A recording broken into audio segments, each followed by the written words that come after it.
Halo Sobat Football, kali ini gua mau ajak kalian bahas satu pertandingan seru yang mungkin gak banyak disorot media besar. Tapi vibes-nya itu gila sih.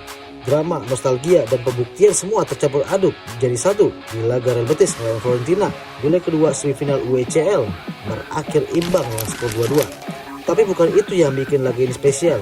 Yang bikin spesial ini Anthony yang dulu diolok-olok sewaktu di MU, sekarang berubah jadi mesin kreatif buat klub hijau ini. Gak cuma jadi pemain penting, tapi malam itu jadi bintang kemenangan untuk Beticos Verdi Blancos ini. Dengan 1 gol, 1 assist, dan 1 pesan gak tertulis buat David De Gea. Gua ada bangkit bro, gak tanggung-tanggung. Dia cetak 1 gol lewat tendangan bebas yang susah buat gua jelasin. Legungannya itu loh, kayak ada GPS-nya.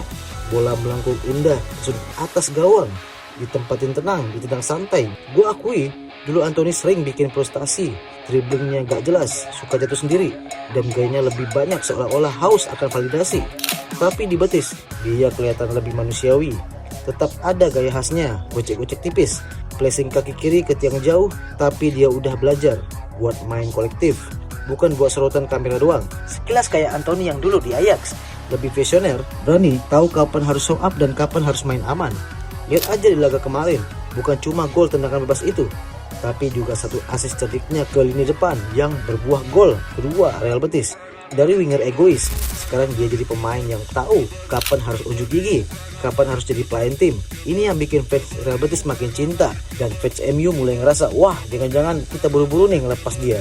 Kredit besar buat Manuel Pellegrini. Pelatih veteran ini tahu cara ngasih peran yang pas buat Anthony.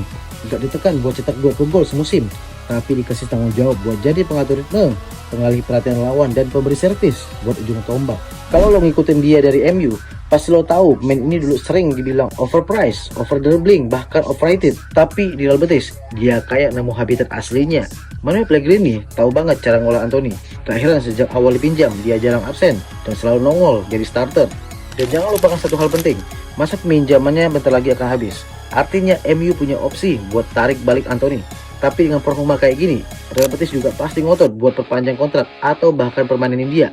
Masalahnya harga Anthony dulu pas dipindah dari Ajax itu harganya selangit, dan MU gak bakal jual murah.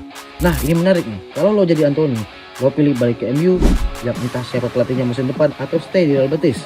Di tempat lo udah jadi pemain inti dan disayang oleh miliaran fans.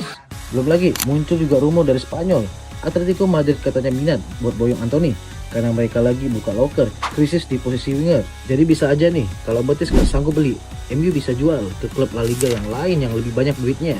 Tapi bakal disayangkan kalau Betis gak ngotot, karena udah ngebentuk ulang pemain 24 tahun ini dari meme bola jadi seniman lapangan. Ini bukan sekedar performa yang bagus, ini momen redefinisi buat karir Anthony. Kalau dia terus kayak gini, bukan gak mungkin musim depan kita lihat dia di Liga Champions, entah bareng Betis, MU, atau klub baru. Dengan hasil imbang 2-2 di leg kedua ini, cukup buat Real Betis ini ke final UEFA Conference League. Di partai final, mereka akan ketemu Chelsea yang sebelumnya menang telak agregat 5-1 atas klub Swedia.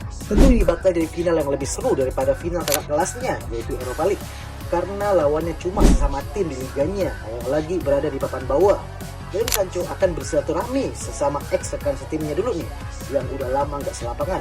Tentu mungkin sama-sama mau nunjukin siapa yang paling sukses di klub barunya. Tentu kalau Anthony bisa bantu Real Betis angkat trofi Eropa walau levelnya cuma Conference League, itu akan jadi statement keras agar dunia tahu gue bukan cetakan gagal, gue cuma salah tempat aja.